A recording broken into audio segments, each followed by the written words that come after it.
Asal-usul dan arti Bhinneka Tunggal Ika.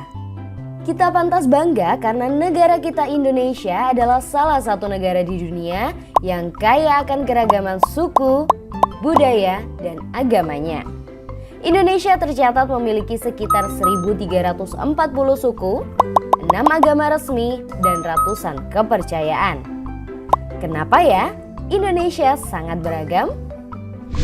Ini karena di Indonesia ada 17 ribuan pulau yang dipisahkan oleh lautan. Karena terpisah-pisah, budaya dan suku tersebut sulit untuk menyebar dan bercampur. Akibatnya, suku dan budaya yang unik berkembang di daerah atau pulaunya masing-masing. Karena ada banyak sekali pulau di Indonesia, maka ada banyak sekali suku dan budaya yang terbentuk. Suku dan budaya yang berkembang di Indonesia juga dipengaruhi oleh budaya asing yang dibawa oleh para penjajah serta para pedagang yang berasal dari Arab, Gujarat, Cina, dan India. Selain memengaruhi budaya, mereka juga menyebarkan agama. Apa contoh keberagaman suku dan budaya yang ada di Indonesia ya?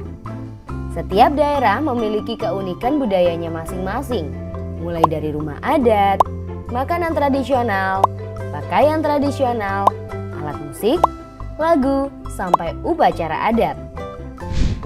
Contoh rumah adat adalah rumah gadang dari Sumatera Barat dan joglo dari Jawa Tengah. Rumah adat biasanya melekat dengan nilai-nilai leluhur. Contoh makanan tradisional antara lain kerak telur dari Jakarta, ayam betutu dari Bali, dan gudeg dari Jogja. Setiap makanan tradisional mengandung sejarah, nilai-nilai budaya, dan filosofi hidup yang dianut oleh masyarakatnya.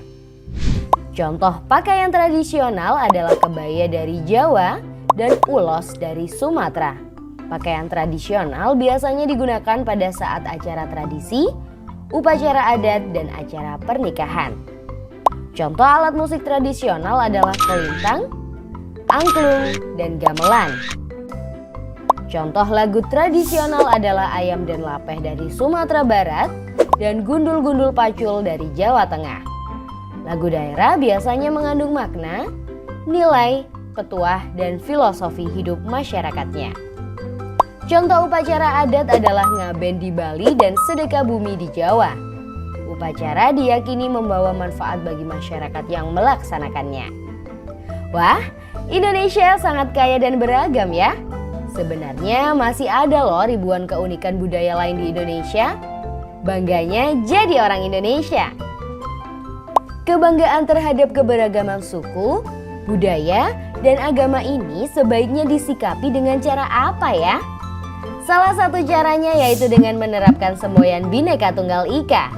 Apa ya makna dari semboyan ini? Bila diterjemahkan tiap kata, Bhinneka berarti beraneka ragam. Tunggal berarti satu, dan Ika berarti itu.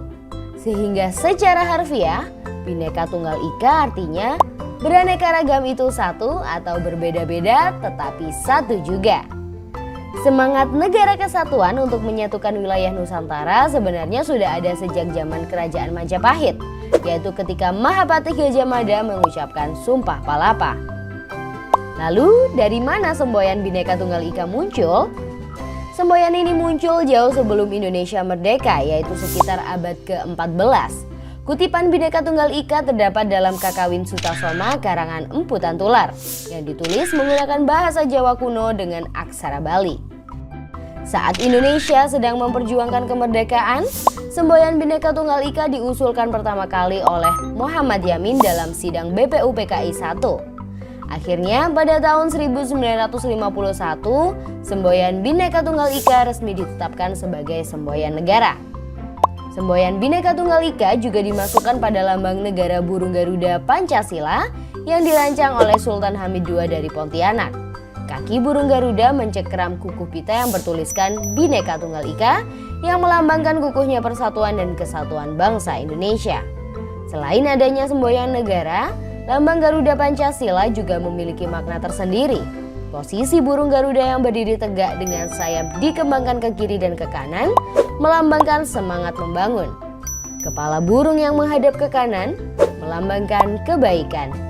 Burung Garuda yang mampu terbang tinggi ke angkasa tanpa kawan melambangkan cita-cita tinggi, keperkasaan, serta kedaulatan bangsa dan negara. Lukisan burung Garuda yang seluruhnya berwarna kuning emas melambangkan keagungan. Perisai di tengah melambangkan sila pada Pancasila.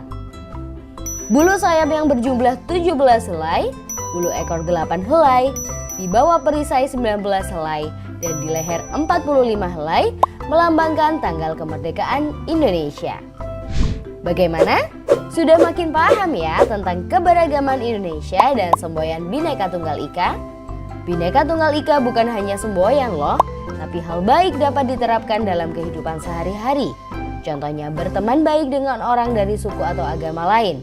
Kamu bisa ikut meramaikan acara adat temanmu atau mengucapkan selamat merayakan pada temanmu yang merayakan hari besar keagamaannya. Dengan melakukan hal-hal ini, kita semua bisa menjaga kedamaian hidup bersama. Bagaimana bentuk penerapan semboyan Bhinneka Tunggal Ika di sekolah? Coba tulis jawabanmu di kolom komentar ya. Kalau mau latihan soal yang lebih banyak, yuk kunjungi website kejarcita.id atau download aplikasi Kejar Cita di Play Store sekarang juga. Like dan share juga video ini ke teman kece lainnya ya. Kejar Cita, kejar ilmu, raih cita.